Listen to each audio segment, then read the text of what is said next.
ക്ലാസ്സിൽ sodium fusion extract ഉണ്ടാക്കുന്ന ലസൈൻസ് test ആണ് നമ്മൾ പഠിക്കുന്നത്. നൈട്രജൻ, സൾഫർ, ഹാലജൻസ് ഇവയൊക്കെ ഡിറ്റക്ട് ചെയ്യുന്ന ലസൈൻസ് ടെസ്റ്റ് നന്നായിട്ട് ഈ ക്ലാസ്സിൽ നമുക്ക് ശ്രദ്ധിച്ച് പഠിക്കാം. പല പ്രാവശ്യം ലസൈൻസ് ടെസ്റ്റിൽ നിന്ന് ചോദിച്ചേക്കുന്ന ചോദ്യങ്ങളാണ് ഇതെല്ലാം. അത് ലസൈൻ ടെസ്റ്റ് ഒന്ന് എക്സ്പ്ലെയിൻ ചെയ്യാൻ ചോദിച്ചിട്ടുണ്ട്. അതിന് ഏകദേശം 6 മാർക്ക്, നോക്കിയാൽ 6 മാർക്ക് വരെ വരുന്ന വലിയ ക്വസ്റ്റ്യൻ ആയിട്ട് ചോദിച്ചിട്ടുണ്ട്. അപ്പോൾ എല്ലാത്തിന്റെയും ഡിറ്റക്ഷൻ പറയേണ്ടി വരും. Nitrogen, halogen, sulphur. ദെൻ ആ ടെസ്റ്റ് ഏതാണെന്ന് തൊട്ട് ചോദിച്ചേക്കുന്നത്. പിന്നെ ലസൈൻ ടെസ്റ്റിലുള്ള സോഡിയം ഫ്യൂഷൻ എക്സ്ട്രാക്ട് എങ്ങനെ പ്രിപ്പയർ ചെയ്യുമെന്ന് ചോദിച്ചിട്ടുണ്ട്. അപ്പോൾ എപ്പോഴും ലസൈൻ ടെസ്റ്റ് ചോദിക്കുന്ന രീതിയാണ് നമ്മൾ ഈ ക്വസ്റ്റ്യനിൽ നിന്ന് പഠിച്ചു വെച്ചേക്കുന്നത്. നിങ്ങൾ കെമിസ്ട്രി പഠിക്കുന്നത് കെമിസ്ട്രി വിത്ത് സ്മിത ടീച്ചർ എന്ന യൂട്യൂബ് ചാനലിൽ സ്മിത ടീച്ചറിനോടൊപ്പമാണ്. ക്ലാസ് ഇഷ്ടമായെങ്കിൽ ലൈക്ക് ചെയ്യണം, ഷെയർ ചെയ്യണം, സബ്സ്ക്രൈബും ചെയ്യണം കേട്ടോ. ലസൈൻ ടെസ്റ്റ് ഒരു എക്സ്പെരിമെന്റ് ആണ്. അപ്പൊ ടെസ്റ്റ് ട്യൂബ് ഒക്കെ ഉപയോഗിച്ച് നമ്മൾ ചെയ്ത് കാണിക്കേണ്ടതാണ്. എന്നാലും ഈ ക്ലാസ്സിൽ നമുക്കത് ചെയ്ത് കാണിക്കാൻ പറ്റുന്നില്ല. ഒരു പരീക്ഷയ്ക്ക് വേണ്ടി എങ്ങനെ അത് ശരിയായി മനസ്സിലാക്കി പഠിച്ചു വെക്കാം എന്നുള്ള രീതിയിലാണ് ഇന്ന് ക്ലാസ്. അപ്പോൾ സോഡിയം ഫ്യൂഷൻ എക്സ്ട്രാക്ട് എങ്ങനെ പ്രിപ്പയർ ചെയ്യുമെന്ന് ആദ്യം പറഞ്ഞു തരും. ആ സോഡിയം ഫ്യൂഷൻ എക്സ്ട്രാക്ട് ഉപയോഗിച്ചുകൊണ്ട് നൈട്രജൻ, സൾഫർ, ഹാലജൻ എന്നിവയുടെ ടെസ്റ്റ് എങ്ങനെ നടത്തുമെന്നും നമ്മൾ പഠിക്കണം. ചിലപ്പോൾ അതെല്ലാം കൂടെ ചോദിക്കും. വളരെ വലിയ മാർക്കിനാണ് ചോദിക്കുക. Lassaigne test used for the detection of nitrogen, sulphur and halogens. Halogens എന്ന് പറഞ്ഞാൽ എന്തൊക്കെയാണ്? Chlorine, bromine, iodine present in an organic compound. Organic കോമ്പൗണ്ടില് കാർബൺ, ഹൈഡ്രജൻ കൂടാതെ ചിലപ്പോഴൊക്കെ എന്ത് കാണാറുണ്ട്? ഏതൊക്കെ കാണാറുണ്ട്? നൈട്രജൻ ഉണ്ട്, സൾഫർ ഉണ്ട്, ഹാലജൻ, ഓക്സിജൻ ഒക്കെ ഉണ്ട്. അതിൽ നൈട്രജനും സൾഫറും ഹാലജനും ഡിറ്റക്ട് ചെയ്യാനായിട്ട് ഉണ്ടോ എന്ന് പരിശോധിക്കാനുള്ള ടെസ്റ്റാണ് ലസൈൻ ടെസ്റ്റ്. ഏതൊക്കെയാണ്? Nitrogen, sulphur and halogens present in an organic compound detected by Lassaigne test. അതിനുവേണ്ടി ഫസ്റ്റ് നമ്മൾ ഉണ്ടാക്കേണ്ടത് സോഡിയം ഫ്യൂഷൻ എക്സ്ട്രാക്റ്റ് ആണ്. ലസൈൻ ടെസ്റ്റിന് ഫസ്റ്റ് ഉണ്ടാക്കേണ്ടത് സോഡിയം ഫ്യൂഷൻ എക്സ്ട്രാക്ട്. എന്താണ്? Sodium fusion extract. എങ്ങനെയാ ഉണ്ടാക്കുന്നതെന്നൊന്നും നമ്മുടെ ടെക്സ്റ്റിൽ പറഞ്ഞിട്ടില്ല. പക്ഷെ അതൊന്ന് മനസ്സിലാക്കി വെക്കുന്നത് അത് പഠിക്കാൻ എളുപ്പമാണ്. എന്താണ് ഈ സോഡിയം ഫ്യൂഷൻ എക്സ്ട്രാക്ട് എന്ന് പറയുന്നത്? ഒരു ടെസ്റ്റ് ട്യൂബില് അതിന് ഡിഫ്യൂഷൻ ട്യൂബ് എന്നാണ് പറയുന്നത്. Sodium fusion extract diffusion tube. ആ ടെസ്റ്റ് ട്യൂബ് ചെറിയ ടെസ്റ്റ് ട്യൂബാണ്. ആ ടെസ്റ്റ് ട്യൂബിൽ സോഡിയം മെറ്റൽ എടുത്തിട്ട് നന്നായി ഹീറ്റ് ചെയ്യും. ഡിഫ്യൂഷൻ ട്യൂബിൽ സോഡിയം മെറ്റൽ എടുത്ത് നന്നായി ഹീറ്റ് ചെയ്യും. ആ ഹീറ്റ് ചെയ്തതിനേക്ക് രണ്ടാമത്തെ സ്റ്റെപ്പ്, ഓരോ സ്റ്റെപ്പായിട്ടാണ്. രണ്ടാമത്തെ സ്റ്റെപ്പിൽ നമ്മൾക്ക് ഏത് ഓർഗാനിക് കോമ്പൗണ്ടിലാണോ നൈട്രജൻ ഉണ്ടോ, സൾഫർ ഉണ്ടോ എന്നൊക്കെ പരിശോധിക്കേണ്ടത്. ആ ഓർഗാനിക് കോമ്പൗണ്ട് ആ ഫ്യൂസ് ചെയ്ത സോഡിയത്തിലേക്ക് ഒഴിച്ചിട്ട് അല്ലെങ്കിൽ ഇട്ടിട്ട് അതിനെ റെഡ് ഹോട്ട് ആകുന്നിടം വരെ ഹീറ്റ് ചെയ്യും. നല്ലവണ്ണം ഹീറ്റ് ചെയ്യും. ഹീറ്റ് ചെയ്ത് നല്ല റെഡ് ഹോട്ട് ആയതിനെ നമ്മൾ ഒരു ചൈന ഡിഷിൽ, മൂന്നാമത്തെ സ്റ്റെപ്പിൽ എന്ത് ചെയ്യും? ഒരു ചൈന ഡിഷിൽ എടുത്തിരിക്കുന്ന ഡിസ്റ്റിൽഡ് വാട്ടറിലേക്ക് ആ ഫ്യൂസ് ചെയ്ത ആ ടെസ്റ്റ് ട്യൂബ് അങ്ങ് ഇടും. ഇപ്പൊ നല്ല ചൂടായിട്ടിരിക്കുന്നത് കൊണ്ട് അതങ്ങ് പൊട്ടി ഇതിനകത്ത് ടെസ്റ്റ് ട്യൂബും ആ ഫ്യൂസ് ചെയ്ത സോഡിയവും ഓർഗാനിക് കോമ്പൗണ്ടും കൂടെ ഫ്യൂസ് ചെയ്തതും കൂടി, സോഡിയവും ഓർഗാനിക് കോമ്പൗണ്ടും ഫ്യൂസ് ചെയ്തതും കൂടി ഈ ഡിസ്റ്റിൽഡ് വാട്ടറിലേക്ക് ഡിസോൾവ് ചെയ്യും. ഒന്നുകൂടി ഒന്ന് ഓർക്കാം. ആദ്യം ഒരു ഡിഫ്യൂഷൻ ട്യൂബില്, ഒരു ചെറിയ ടെസ്റ്റ് ട്യൂബാണ് കേട്ടോ, ആ ടെസ്റ്റ് ട്യൂബില് സോഡിയം മെറ്റൽ എടുത്ത് ഹീറ്റ് ചെയ്യും. അതിനുശേഷം അതിലേക്ക് നമുക്ക് പരിശോധിക്കേണ്ട ഡിറ്റക്ട് ചെയ്യേണ്ട ഓർഗാനിക് കോമ്പൗണ്ടും ആഡ് ചെയ്ത് റെഡ് ഹോട്ട് ആയിട്ട് ഹീറ്റ് ചെയ്യും. ഹീറ്റ് ചെയ്തതിനെ ഡിസ്റ്റിൽഡ് വാട്ടറിലേക്ക് നമ്മൾ ആഡ് ചെയ്യും. അപ്പോൾ ആ ഫ്യൂസ് ചെയ്ത മാസ് ഡിസ്റ്റിൽഡ് വാട്ടറിൽ ഡിസോൾവ് ചെയ്യും. നമ്മൾ നല്ല ഹീറ്റ് ചെയ്തും കൂടെ വേണം ഡിസോൾവ് ചെയ്യും. എന്നിട്ട് അത് ഫിൽട്ടർ ചെയ്തെടുക്കും. അതിനകത്ത് പൊട്ടിയ ടെസ്റ്റ് ട്യൂബൊക്കെ കാണില്ലേ? നമ്മൾ എടുത്തതിന്റെ ടെസ്റ്റ് ട്യൂബൊക്കെ പൊട്ടി അങ്ങ് കിടപ്പുണ്ടാവും. ഡിഫ്യൂസ്ഡ് മാസ് ഒക്കെ കിടപ്പുണ്ടാവും. അത് നമ്മൾ തിളപ്പിച്ച് ബോയിൽ ചെയ്ത് നമ്മൾ ഫിൽട്ടർ ചെയ്തെടുക്കും. അങ്ങനെ ഫിൽട്ടർ ചെയ്തെടുത്തതാണ് സോഡിയം ഫ്യൂഷൻ എക്സ്ട്രാക്ട്. ഈ സോഡിയം ഫ്യൂഷൻ എക്സ്ട്രാക്ട് കുറച്ച് വീതം എടുത്തുകൊണ്ട് ആ സോഡിയം ഫ്യൂഷൻ എക്സ്ട്രാക്ട് ഉപയോഗിച്ചുകൊണ്ടാണ് നമ്മൾ ഏത് ടെസ്റ്റ് നടത്തുന്നത്? നൈട്രജന്റെയും സൾഫറിന്റെയും ഹാലജന്റെയും ലസൈൻ ടെസ്റ്റ് നടത്തുന്നത്. ലസൈൻ ടെസ്റ്റ് നടത്താൻ ഫസ്റ്റ് ഉണ്ടാക്കേണ്ടത് സോഡിയം ഫ്യൂഷൻ എക്സ്ട്രാക്ട് ആണ്. ഹൗ ഇറ്റ് ഈസ് പ്രിപ്പയർഡ് എന്ന് ചോദിച്ചിട്ടുണ്ട്. അപ്പൊ എഴുതേണ്ട വാക്കുകളായിട്ട് ഞാൻ എഴുതി കാണിക്കുകയും ചെയ്യും. ഇപ്പൊ നിങ്ങൾക്ക് മനസ്സിലായി കാണുമല്ലോ. ടെസ്റ്റ് ട്യൂബിൽ എടുക്കണം, ഹീറ്റ് ചെയ്യണം. ഏതെടുക്കണം? സോഡിയം എടുത്ത് ഹീറ്റ് ചെയ്യണം.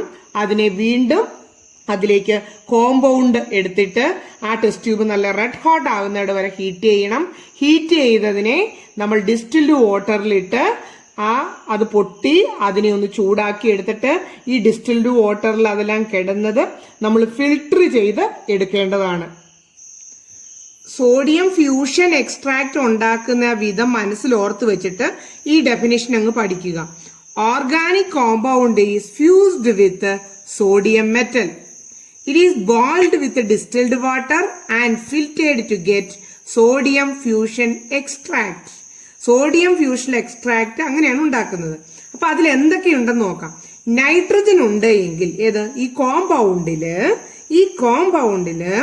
നൈട്രജൻ ഉണ്ട് എങ്കിൽ നമ്മുടെ സോഡിയവുമായി ആ കോമ്പൗണ്ടിലെ നൈട്രജനും, പിന്നെ ഇതൊരു ഓർഗാനിക് കോമ്പൗണ്ട് അല്ലേ, കാർബണും കാണില്ലേ? സോഡിയം കാർബൺ നൈട്രജൻ ഇവ റിയാക്ട് ചെയ്ത് സോഡിയം സൈനൈഡ്, എന്താണ്?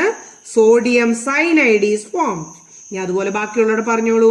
Sulphur is present, sodium react with sulphur, sodium sulphide is formed. Sodium sulphide, 2 sodium വേണ്ടിവരും ബാലൻസ് ചെയ്യുമ്പോൾ. Sodium sulphide is formed. Halogen ആണുള്ളെങ്കിലോ സോഡിയം ഹാലൈഡ്. അപ്പൊ ക്ലോറിൻ ആയിരുന്നു ഹാലജൻ ആയിട്ട് sodium chloride, sodium bromide, sodium iodide. ഇതിൽ 3-ൽ ഏതെങ്കിലും ഒന്ന് ഉള്ളതായിരിക്കും സോഡിയം ഫ്യൂഷൻ എക്സ്ട്രാക്ട് ആയിട്ട് നമ്മൾ ഉണ്ടാക്കി വെച്ചിരിക്കുന്ന. അതിൽ നൈട്രജൻ ഉണ്ടെങ്കിൽ അതേ സോഡിയം ഫ്യൂഷൻ എക്സ്ട്രാക്ട് എന്തായിരിക്കും? Sodium cyanide. ഇവിടെ ഒരു നൈട്രജൻ ഉള്ളത് കൊണ്ട് ഇവിടെ കാർബണും പറഞ്ഞു. ഇവിടെ എന്തിനാ കാർബൺ എഴുതാത്തതെന്നൊന്നും ഓർക്കരുത്. നൈട്രജൻ കാർബണും കൂടെ കൂടിയേ സോഡിയത്തോട് പ്രവർത്തിക്കുകയുള്ളൂ. സൾഫർ ആണെ നേരെ പ്രവർത്തിച്ചോളും, ഹാലജൻ ആണെങ്കിലും നേരെ പ്രവർത്തിച്ചോളും. Nitrogen is present, sodium cyanide is formed. Sulphur ആണെങ്കിലോ sodium sulphide is formed in the sodium fusion extract. ഇനി ഹാലജൻ ആണെങ്കിലോ sodium halide is formed in the sodium fusion extract. First നമ്മൾ പഠിക്കുന്നത് ലസൈൻ ടെസ്റ്റ് ഉപയോഗിച്ച് അല്ലെങ്കിൽ സോഡിയം ഫ്യൂഷൻ എക്സ്ട്രാക്ട് ഉപയോഗിച്ച് നൈട്രജന്റെ test ആണ്. അതിനുവേണ്ടി സോഡിയം ഫ്യൂഷൻ എക്സ്ട്രാക്ട് എടുത്തു, ബോയിൽഡ് വിത്ത് ഫെറസ് സൾഫേറ്റ്, 2 സാധനങ്ങൾ, ferrous sulphate and concentrated sulphuric acid. 2 സാധനം തന്നെയും പിന്നെയും പറഞ്ഞ് പഠിക്കുക എന്നല്ലാതെ ഇതിന് വേറെ ഓപ്ഷൻ ഇല്ല. Ferrous sulphate and concentrated sulphuric acid. അങ്ങനെ ഹീറ്റ് ചെയ്ത് കഴിയുമ്പോൾ ഒരു പെർഷ്യൻ ബ്ലൂ കളർ, നല്ല കടും നീല, കരി പോലെ ഒരു നീല കളർ, നല്ല ഭംഗിയുള്ളൊരു നീല കളറാണ് അത് വരികയാണ്. It shows that the presence of nitrogen. ഇപ്പോൾ ടെസ്റ്റ് ഇത് മാത്രമായിട്ട് ചോദിക്കാം. ഏത് രീതിയിൽ ഇമ്പോർട്ടന്റ് ക്വസ്റ്റ്യൻ ആണ്. Sodium fusion extract is boiled with ferrous sulphate and acidified with sulphuric acid. 2 chemical heated with the sodium fusion extract. Presence of Persian blue color shows the presence of nitrogen. ഇനി ഈ ഒരു ചോദ്യം നിങ്ങൾ കണ്ടായിരുന്നല്ലോ, തുടങ്ങിയപ്പോഴേ ഞാൻ എല്ലാ ചോദ്യങ്ങളുടെ ഒരു മോഡൽ തന്നായിരുന്നു. ഈ പെർഷ്യൻ ബ്ലൂ കോമ്പൗണ്ട് ഏതാന്ന് എടുത്ത് ചോദിച്ചിട്ടുണ്ടായിരുന്നു. സോഡിയം ഫ്യൂഷൻ എക്സ്ട്രാക്റ്റും ടെസ്റ്റ് ഫോർ നൈട്രജനും ആണ്, വേണം ഇത്ര എഴുതിയാൽ മതി കേട്ടോ. എങ്കിലും നമ്മുടെ ടെക്സ്റ്റിൽ അല്പോടെ പറഞ്ഞിട്ടുണ്ട്. ഈ ടീച്ചർ പറഞ്ഞ മാത്രമല്ല, ഞങ്ങൾ കുറച്ചുകൂടി പഠിക്കും എന്നുള്ള വാശിക്ക് പുസ്തകത്തോടെ ഒന്ന് എടുത്ത് നോക്കിയേക്കണം. Page number 354. അതിലെ റിയാക്ഷൻസും ഒന്ന് എഴുതിയിട്ടുണ്ട്. നമ്മുടെ ക്ലാസ് ഒന്ന് പൂർണ്ണമാകണമല്ലോ. അപ്പൊ ഏതായിരുന്നു പെർഷ്യൻ ബ്ലൂ കളർ തരുന്ന compound? That is ferric ferrocyanide. Ferric ferrocyanide. 2-3 പ്രാവശ്യം എത്ര പ്രാവശ്യം പറയാവോ പറഞ്ഞു പഠിച്ചാലോ സിംഗിൾ വേർഡിന് ചോദിക്കും. ഇനി ഈ റിയാക്ഷൻസ് എഴുതി പഠിക്കുമല്ലോ, നമുക്ക് മാർഗ്ഗമില്ലല്ലോ. നോക്കിക്കേ, നൈട്രജൻ ഉണ്ടായിരുന്ന കോമ്പൗണ്ടില് sodium cyanide react with ferrous sulphate in presence of sulphuric acid നമുക്ക് കോംപ്ലക്സ് കോമ്പൗണ്ടുകളാണ് തരിക. അത് കഴിഞ്ഞ് ഇവിടെ കിട്ടിയ ഈ complex again react with Fe3+ and forms ferric ferrocyanide. എഴുതി ഇക്വേഷൻസ് പറ്റുമെങ്കിൽ പഠിക്കുക. ഇവിടെ വരെ ഭംഗിയായിട്ട് പഠിച്ച് the blue colour is of ferric ferrocyanide എന്ന് എഴുതി വെക്കുക. സോഡിയം ഫ്യൂഷൻ എക്സ്ട്രാക്ട് ഉപയോഗിച്ചുകൊണ്ട് സൾഫറിന്റെ ഡിറ്റക്ഷൻ, അവിടെയും കെമിക്കൽ മാത്രം ഓർത്തിരുന്നത്, സോഡിയം എല്ലാം ഒരുപോലെ ആക്കാനൊക്കെ ഞാൻ നോക്കിയിട്ടുണ്ട് കേട്ടോ, നിങ്ങൾ ഓർത്തിരിക്കാൻ വേണ്ടി. Sodium fusion extract is acidified with acetic acid and lead acetate. ഓരോന്നിന്റെ റിയേജന്റ് പഠിച്ചു നോക്കുക. ഇവിടെ എന്തൊക്കെയാണ്? Acetic acid and lead acetate. And a black precipitate shows the presence of sulphur. ഒരു ബ്ലാക്ക് precipitate ആണ് ഉണ്ടാകുന്നതെങ്കിൽ സൾഫർ ആണ്. അപ്പൊ നൈട്രജൻ ഏതൊക്കെയാണ് റിയേജന്റ് എന്ന് പിന്നെ പറഞ്ഞു പഠിക്കണം. ഇതിനകത്ത് 2 റിയേജന്റ് ഏതൊക്കെയായിരുന്നു? Acetic acid and lead acetate. ഇനി സൾഫറിന് 2 ടെസ്റ്റ് ഉണ്ട് കേട്ടോ. ഒരു മറ്റൊരു ടെസ്റ്റും കൂടെ നടത്തി ഈ സോഡിയം ഫ്യൂഷൻ എക്സ്ട്രാക്ട് തന്നെ ഉപയോഗിച്ച് വേറൊരു ടെസ്റ്റ് കൂടെ 2 ടെസ്റ്റുകളുണ്ട് സൾഫറിന്റെ ഡിറ്റക്ഷന്. 1ാമത്തെ ടെസ്റ്റാണിത്. അപ്പൊ ഇത്ര എഴുതിയാൽ തന്നെ നിങ്ങൾക്ക് മാർക്ക് കിട്ടും. എങ്കിലും എന്റെ ക്ലാസ്സിൽ പറഞ്ഞു തന്നില്ല, ഇനി ടെക്സ്റ്റ് എടുത്ത് നോക്കാനായിട്ട് പറ്റിയില്ല എന്ന് വിചാരിക്കുക. അപ്പൊ അതുകൊണ്ട് പഠിച്ചോട്ടെ എന്നോർത്ത് ഞാൻ അതിന്റെ റിയാക്ഷനും കൂടെ എഴുതിയിട്ടുണ്ട് കേട്ടോ. സാധിക്കുന്നവര് എല്ലാവർക്കും സാധിക്കും എന്നങ്ങ് പറയണം. അപ്പൊ ഇതുകൂടെ എഴുതി പഠിച്ചേക്കണം.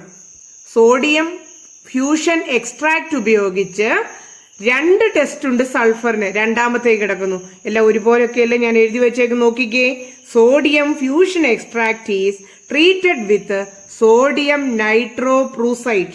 ഇതൊന്നും ഈ സോഡിയം നൈട്രോപ്രൂസൈഡ് ഒക്കെ എങ്ങനെ ഇരിക്കുന്നു നമ്മളോട് എഴുതാൻ ചോദിക്കുകയൊന്നുമില്ല കേട്ടോ. നമ്മളെ അങ്ങനെയൊന്നും കഷ്ടപ്പെടുത്തുന്ന ഒരു ചോദ്യവും ഇല്ല. സോഡിയം നൈട്രോപ്രൂസൈഡുമായിട്ട് ട്രീറ്റ് ചെയ്യണം. ഇവിടെ 2 എണ്ണം ഉണ്ടായിരുന്നെങ്കിൽ ഇവിടെ 1 എണ്ണേ ഉള്ളൂ. Formation of a violet colour. ഓരോന്നിനെയും കളർ ഓർത്തിരുന്നോണം. ഇവിടെ ബ്ലാക്ക്, ഇവിടെ violet colour indicate the presence of sulphur. അപ്പൊ ഞാൻ പറഞ്ഞല്ലോ, നമുക്ക് ഒരു ടെക്സ്റ്റ് ഒന്നും ഇല്ലാത്തപ്പോഴും ഇക്വേഷൻ കിട്ടാൻ വേണ്ടി മാത്രം ഞാൻ ആ ഇക്വേഷൻ പഠിച്ചിട്ടേ ഉള്ളൂ എന്ന് വിചാരിക്കുന്ന പിള്ളേർക്ക് വേണ്ടി ഞാൻ സോഡിയം ഫ്യൂഷൻ എക്സ്ട്രാക്റ്റിൽ സൾഫർ ഉള്ളതെങ്കിൽ നമ്മൾ തുടക്കത്തിൽ പറഞ്ഞു Na2S, സോഡിയം സൾഫൈഡ്. സൾഫർ ഉള്ളപ്പോൾ Na2S ആണ് സോഡിയം ഫ്യൂഷൻ എക്സ്ട്രാക്റ്റിലുള്ളത്. അതിലേക്ക് ഇതാണ് സോഡിയം നൈട്രോപ്രൂസൈഡ്. ഇത് ചേർത്ത് കഴിയുമ്പോൾ ഉണ്ടാകുന്ന ബ്ലാക്ക് precipitate ആണ് ഇത്. ബ്ലാക്ക് precipitate ഇതും. Test for halogen. ഹാലജൻ എന്ന് പറയുമ്പോൾ 3 എലിമെന്റ്, ക്ലോറിൻ, ബ്രോമിൻ, അയഡിൻ, ഈ 3 എണ്ണം ഓർഗാനിക് കോമ്പൗണ്ടിൽ ടെസ്റ്റ് ചെയ്യാനായിട്ട് ഉപയോഗിക്കുന്ന ലസൈൻസ് ടെസ്റ്റിന് വേണ്ടിയിട്ട് sodium fusion extract is treated with ഏതൊക്കെയാണ്? Acetic acid and silver nitrate. ഓരോന്നിന്റെ എണ്ണി പഠിച്ചോണം കേട്ടോ. പേജ് ഞാൻ എഴുതി വെച്ചിട്ടുണ്ട്. അത് ഒരു കാര്യം കാണിക്കാനാ. ടെക്സ്റ്റിലെ ഒന്നും ഞാൻ മാറ്റം വരുത്തുന്നില്ല. ഒരു വാക്ക് പോലും ഒരു ഗൈഡേന്നൊന്നും നമുക്ക് വേണ്ട. ഒരുപാട് പേര് വിദഗ്ധർ പഠനം നടത്തിയ ടെക്സ്റ്റാണ്. അതിലെ സെന്റൻസ് തന്നെയാണ് നമുക്ക് ഏറ്റവും സ്യൂട്ടബിൾ. ദെൻ അതൊന്ന് ചിട്ടയായിട്ട് പോയിന്റ് ആയിട്ട് എഴുതി തന്നു മാത്രമേ ഉള്ളൂ കേട്ടോ. ഇനി 3 എണ്ണം ടെസ്റ്റ് നടത്തണം. വൈറ്റ് precipitate ആണ് ഉണ്ടാകുന്നതെങ്കിൽ ഇങ്ങനെ ചെയ്തപ്പോൾ സോഡിയം ഫ്യൂഷൻ എക്സ്ട്രാക്റ്റിലേക്ക് നമ്മൾ അസറ്റിക് ആസിഡും സിൽവർ നൈട്രേറ്റും ഒഴിച്ചു. ഏതൊക്കെ ഒഴിച്ചു? Acetic acid and silver nitrate. അപ്പോഴും നമുക്കൊരു നല്ല വൈറ്റ് precipitate കിട്ടുന്നു. That is soluble in ammonium hydroxide. എന്ന് പറഞ്ഞാൽ എന്താണ്? ഈ വൈറ്റ് precipitate ഉണ്ടായതിലേക്ക് നമ്മൾ അമോണിയം ഹൈഡ്രോക്സൈഡ് ഒഴിച്ചു. അപ്പോഴേക്കും ആ വൈറ്റ് precipitate സോലുബിളായി കാണാതായിപ്പോയി. അപ്പൊ അങ്ങനെയാണെങ്കിൽ that is shows the presence of chlorine. Note ചെയ്ത് വെച്ചോണേ. അടുത്തത് ഒരു യെല്ലോയിഷ് എന്ന് പറഞ്ഞാലോ, വെള്ളയല്ല മഞ്ഞയല്ല, അങ്ങനെ ഒരു കളറില് യെല്ലോയിഷ് precipitate, മഞ്ഞ പോലെ ഒരു precipitate, ഒരല്പ സോലുബിൾ ആണ്. അമോണിയം ക്ലോറൈഡ് ഒഴിച്ച് നമ്മൾ നോക്കി. അപ്പോൾ അമോണിയം ഹൈഡ്രോക്സൈഡ് ഒഴിച്ചപ്പോൾ സ്പെയറിംഗ്ലി സോലുബിൾ എന്ന് പറയാൻ ഒരല്പം സോലുബിൾ ആണ് എന്നുള്ള രീതിയിൽ കാണിച്ചു. It shows the presence of bromine. ഇനി നല്ല yellowish precipitate insoluble in ammonium hydroxide. നമുക്ക് യെല്ലോയിഷ് precipitate കിട്ടി. അമോണിയം ഹൈഡ്രോക്സൈഡ് ഒഴിച്ചപ്പോൾ അത് ലയിക്കുന്നേയില്ല. സോ ഇൻസോലുബിൾ 3 വാക്ക് നോക്കിയോണം. soluble in ammonium hydroxide, yellowish precipitate, sparingly soluble in ammonium hydroxide, and yellow precipitate, insoluble in ammonium hydroxide. ഈ 3 എണ്ണത്തിനും വേണ്ടി ഒരേ ടെസ്റ്റ് ആണ് നടത്തിയത്. കിട്ടിയ precipitate ഒരെണ്ണത്തിന് white, yellowish precipitate and yellow precipitate. ഈ 3 എണ്ണത്തിനും നമ്മൾ ഒഴിച്ചത് എന്തൊക്കെയാ ഒഴിച്ചിട്ടുള്ളൂ? Acetic acid and silver nitrate. പറഞ്ഞു പഠിച്ചേ, acetic acid and silver nitrate. അപ്പോൾ 3 ടെസ്റ്റും കഴിഞ്ഞു. ഹാലോജനുള്ള ടെസ്റ്റുമായി. ഇനി അതിന്റെ റിയാക്ഷൻ വെറുതെ ഒന്ന് കണ്ടേക്കാം. ടെക്സ്റ്റ് കാണുന്നില്ല, ടീച്ചറിന്റെ ക്ലാസ്സിൽ നിന്നേ പഠിക്കുന്നുള്ളൂ എന്ന് വെച്ചാൽ ടെസ്റ്റ് ഒന്ന് കണ്ടേക്കാം. നോക്കിക്കേ, ഹാലജൻ ആണ് ഇവിടെ sodium chloride, sodium bromide, sodium iodide, എല്ലാത്തിനകത്ത് സിൽവർ നൈട്രേറ്റ് ചേർത്തു. എല്ലാം ഒരുപോലെയാന്ന് കാണിക്കാനാട്ടോ. 2 എഴുതി കണ്ടു. സിൽവർ നൈട്രേറ്റ് ചേർത്തു. ഇവിടെ സോഡിയം നൈട്രേറ്റ്. അവിടെ എന്തുണ്ടാകും? നല്ല യെല്ലോ കളറുള്ള സിൽവർ അയഡൈഡ്. യെല്ലോ ആണ് കേട്ടോ, യെല്ലോ precipitate. അപ്പൊ ഇതാണ് അതിന്റെ റിയാക്ഷൻസും. ലസൈൻസ് ടെസ്റ്റ് നന്നായിട്ട് മനസ്സിലായോ? അത് നന്നായിട്ട് മനസ്സിലാക്കി വെച്ച് അതിൽ നിന്ന് ചോദിക്കുന്ന ക്വസ്റ്റ്യൻസും തന്നു. അതും നോക്കി വീണ്ടും വീണ്ടും വായിച്ചു പഠിച്ച് നന്നായിട്ട് റെഡി ആകുക.